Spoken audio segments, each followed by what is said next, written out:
Atenção porque vai começar a aula de geografia.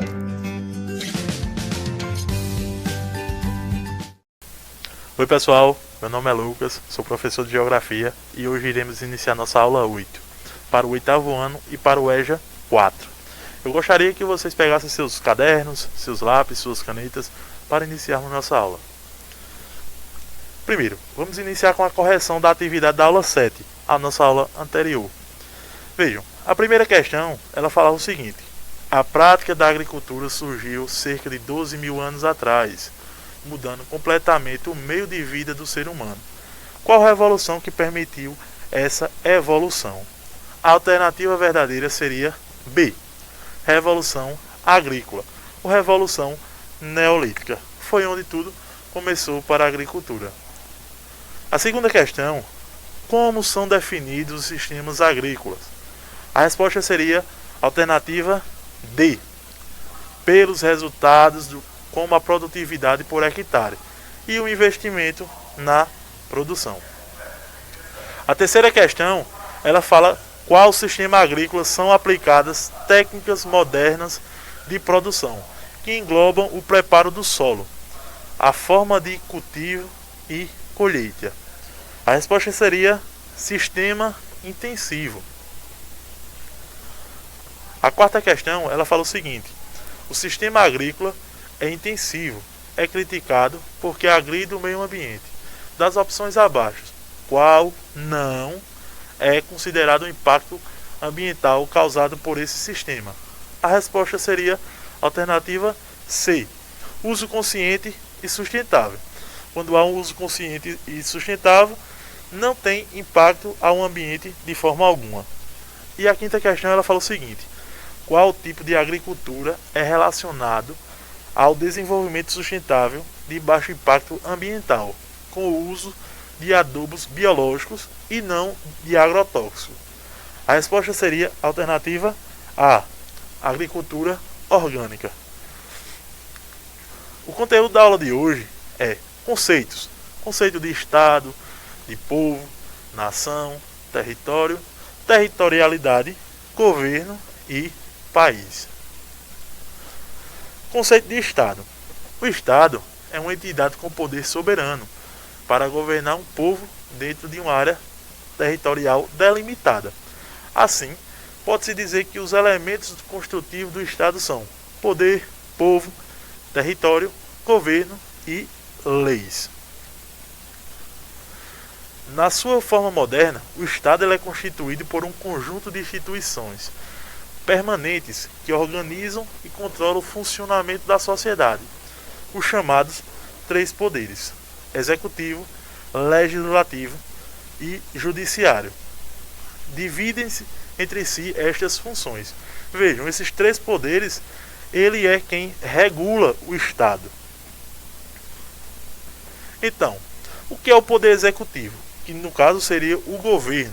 Ele cumpre o papel de gerir os espaços públicos nas áreas da saúde e educação, por exemplo, e executar as leis. O poder legislativo, que no caso são o parlamento ou os deputados, tem o poder de formular as leis e até alterar a Constituição. Já o poder judiciário, cuja mais alta instância no Brasil é o Supremo Tribunal Federal, cumpre o papel de supervisionar e julgar a aplicação das leis. Então, o poder executivo, ele tem que executar a lei, que no caso seria o governo, por exemplo. O legislativo, ele tem que formular, ele tem que criar ou até alterar as leis que tem na Constituição. Já o poder judiciário, ele tem o poder de supervisionar, para saber se estão sendo aplicadas aquelas leis determinadas por eles. O conceito de povo. Bem, povo é a população do Estado sob o aspecto puramente jurídico, sendo constituído por um grupo de pessoas entendidas em sua integração em uma ordem estatal determinada. Pode ser também compreendido como o conjunto de indivíduos ou sujeitos sujeito à mesma lei, Então, o conjunto de pessoas que vivem sobre uma mesma lei, aquela população é chamada de povo, que tem um aspecto jurídico. O conceito de nação.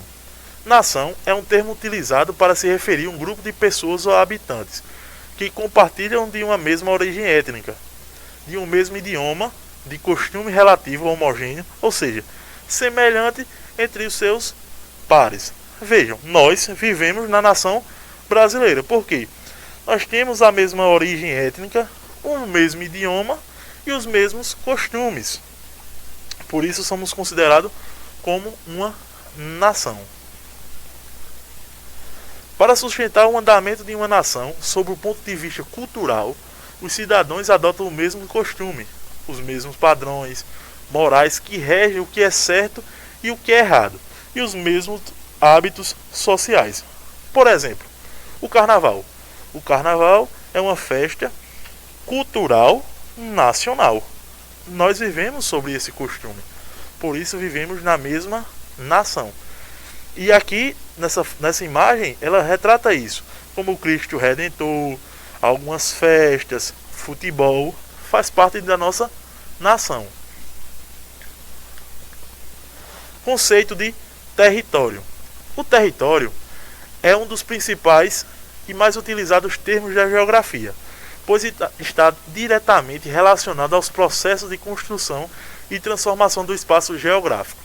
Sua definição varia conforme a corrente de pensamento ou a abordagem que se realiza, mas a conceituação mais comumente adotada relacionada a partir do espaço apropriado e delimitado a partir de uma relação de poder.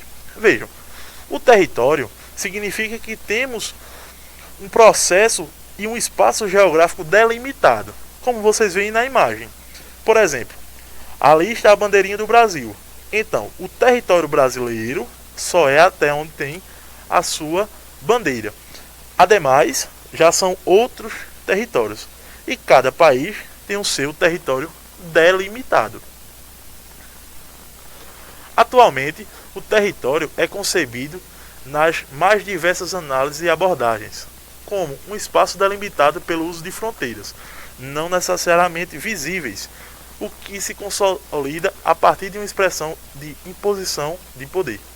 Como vocês podem ver, o território ele tem fronteiras, mas vocês não vê essas fronteiras, porque elas não são necessariamente visíveis, mas sabe que ali existe uma fronteira.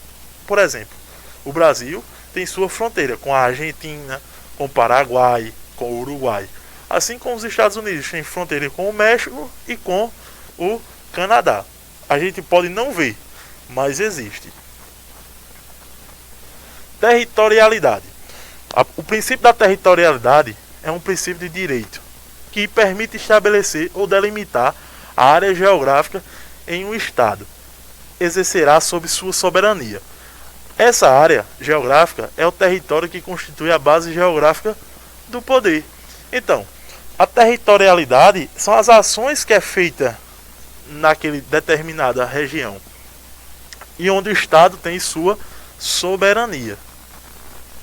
Então vamos ver a diferença de território e territorialidade. Vejam, primeiramente, território é a área geográfica onde o Estado soberano exerce sua soberania, onde ele não reconhece nenhuma outra autoridade além dele. E territorialidade é a ação dos agentes sobre o território, ou seja, o modo de agir em seu espaço territorial. Quando agimos no nosso espaço territorial, no caso no Brasil, isso é territorialidade. O governo. O governo seria apenas uma das instituições que compõem o Estado, com a função de administrá-lo. Os governos são transitórios e apresentam diferentes formas, que variam de um lugar para outro. Os estados são permanentes, ao menos enquanto durar o atual sistema capitalista. Vejam, cada governo ele tem seu modo de viver e de ser tratado. Existem governos de esquerda e de direita. E isso tem uma forma de administrá-lo, cada um com sua forma. De várias formas de governo, pode mencionar-se a democracia, em que, por meio de mecanismo de participação direta ou indireta, o povo elege seus representantes, e a monarquia, em que o cargo supremo de um Estado é vitalício e é designado através de uma ordem hereditária. No caso do Brasil, vivemos uma democracia, porque nosso governo é elegido pelo povo. Já em alguns países, como a Inglaterra, por exemplo, é pelo monarca, que no caso seria a rainha Elizabeth. O conceito de país. O que é o país? Podemos definir país como um território politicamente delimitado, com unidades político-administrativas, moeda própria, reconhecimento internacional e, em geral, habitado por uma comunidade com história própria. Todo país tem um Estado constituído, que exerce soberania perante outros países, e uma Constituição. Veja, todo país ele tem uma Constituição, que são as leis que regem o país. Todo país também ele exerce uma soberania perante seu território. Todo país ele tem uma moeda própria. No nosso caso, é o real. Aqui vemos nosso país, o Brasil, em toda a América, onde ele fica localizado, no mundo. Na América do Sul, o Brasil está localizado aqui, no lado esquerdo. O Brasil, dividido nas suas 5 regiões, Norte, Nordeste, Centro-Oeste, Sudeste e Sul. Pernambuco, ali. São Caetano, esse pontinho vermelho. Essas aqui são nossas referências da aula de hoje. E muito obrigado pela atenção de vocês. E até a próxima aula.